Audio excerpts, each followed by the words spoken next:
السلام علیکم، زه ایملیار ساجد یم. تاسو ته ښه راغلاست وایم. په دې هیله چې ټول روغ اوسئ. د CSS د کلاس 23مه ویډیو ده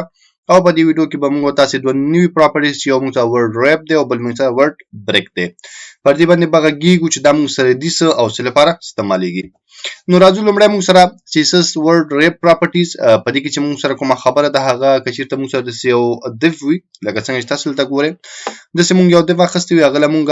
هایټ هم ورکړی او ویټ هم ورکړی وي او که چېرته دې کې موږ لیکل کوو او دغه لیکلو کولو وخت کې داسې یو لغت راشي، داسې یو ورډ راشي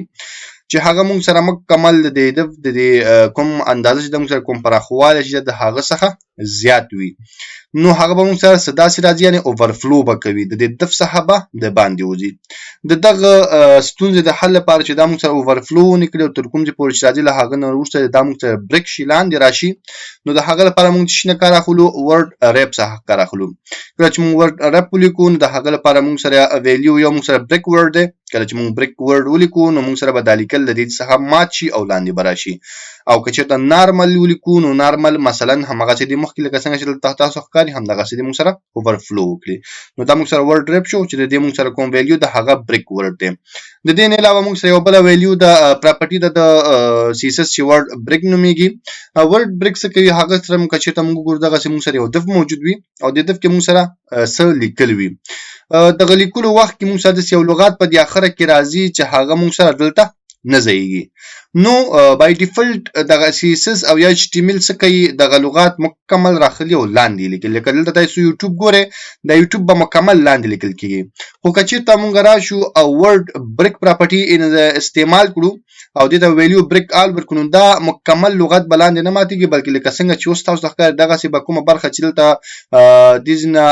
اوورفلو کوي هغه به صرف ماتېږي. که چېرته موږ دا ورته ونه لیکو نو مطلب دا چې دا یوټیوب به مکمل د دې ځای څخه ماتېږي او لاندې به دلته موږ سره پرېوځي.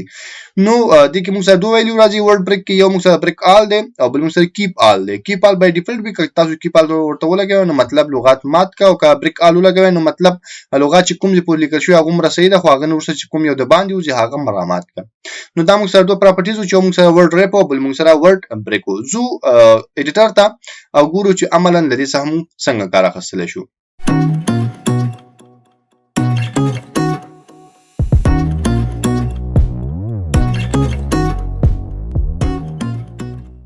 نو لکه څنګه چې تاسو ګورئ یو ځل بیا هم زه خپل ایډیټر کې ما دلته ما یو فایل جوړ کړی د ورډ ریپ ډاټ HTML په نوم باندې،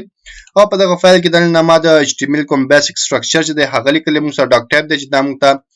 براوزر ته وایي چې دا کوم ډول ډاکومنټ دی. HTML ټایټل ته شروع شوی دی، اخره کې موږ بیرته کلوز کړی. HTML ټیګ کې دلته موږ هیډ ټیګ اخیستی دی، هیډ ټیګ کې دلته موږ ټایټل ټیګ اخیستی او سټایل ټیګ اخیستی تر څو موږ دلته وکولی شو خپل CSS کوډ ولیکو او هیډ ټیګ مو بیرته کلوز کړی. HTML کې دلته موږ سره یو بل ټیګ هم شته چې هغه د باډي ټیګ وي، باډي ټیګ دلته خلاص شوی دی، دلته موږ سره بیرته کلوز شوی. نو زه راځم دې باډي ټیګ ته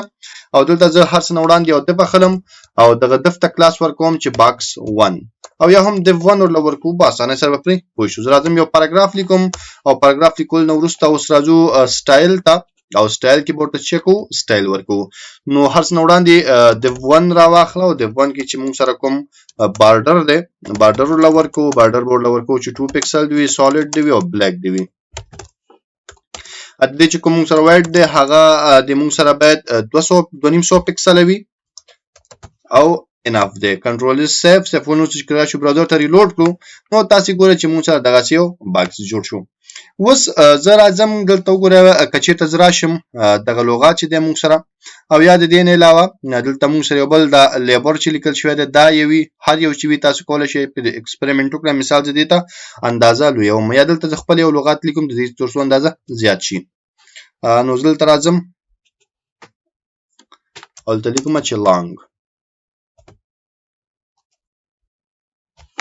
دا ما ولیکو، سیو مې کو، راځم ریلوډ. نو تاسو ګورئ زموږ چې کوم دا لغات دی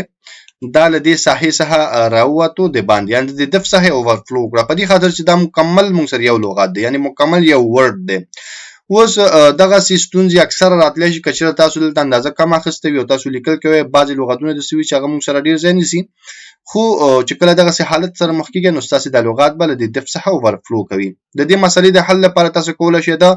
ورډ ریپ څخه کار واخلئ څنګه نو را به شئ خپل CSS ته کوم ځای کې تاسو دغه دف لپاره سټایل ورکړی هماغلته به راشئ ورته به ولیکئ چې ورډ ریپ له هغه نور څه به دې لپاره کوم ویلیو ده هغه به تاسو ورته بریک ورډ ولیکئ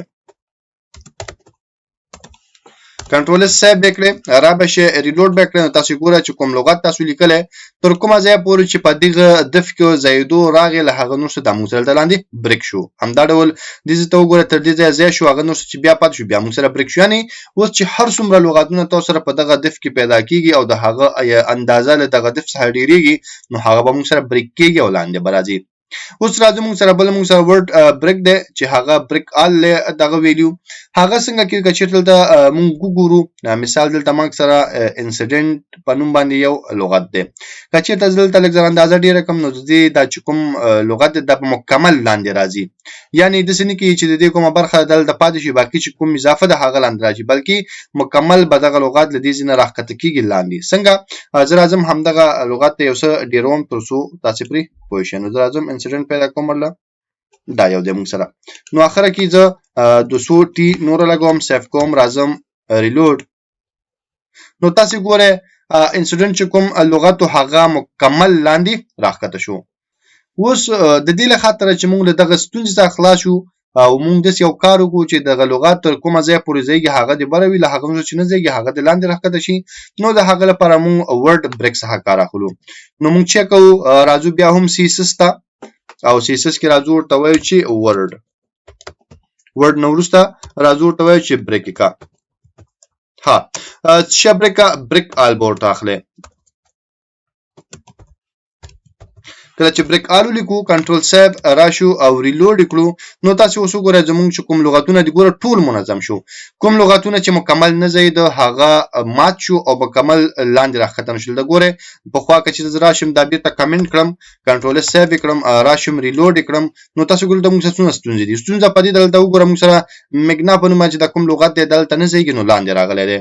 همدا ډول موږ سره دا یو لغت دی دا دلته بره نه ځایېد نو لاندې راغلی دلته چې بره راشي دا لغت دی موږ سره دا دلته بره نه ځایېد نو لاندې راغلی همدا ډول دلته مختلف دلته وګورئ دا لغت هم بره نه ځایېد نو لاندې راغلی اوس چې کله موږ دا پراپرټي لګوو د دې مطلب دا دی دا سیف کړم د دې مطلب دا چې تر دې ځایه پورې هر څومره ځایږي هغه راوله خو باقي چې نه ځایېدو هغه ورته لاندې مات کړي ګوره چې کله ریفرش کلیک کړم نو هر لغت دلته موږ سره بېلېږي دلته وګوره موږ سره نیم دلته کې راغی او نیم دلته موږ سره لاندې راغلی دی همدا ډول دا وګوره نیم دلته راغلی نیم لاندې راغلی دی نیم دلته نو په دغه طریقه تاسو کولی شئ د خپل ستونزې پرې حل کړئ دا موږ سره د ورډ بریک او ورډ ریپ خبره وه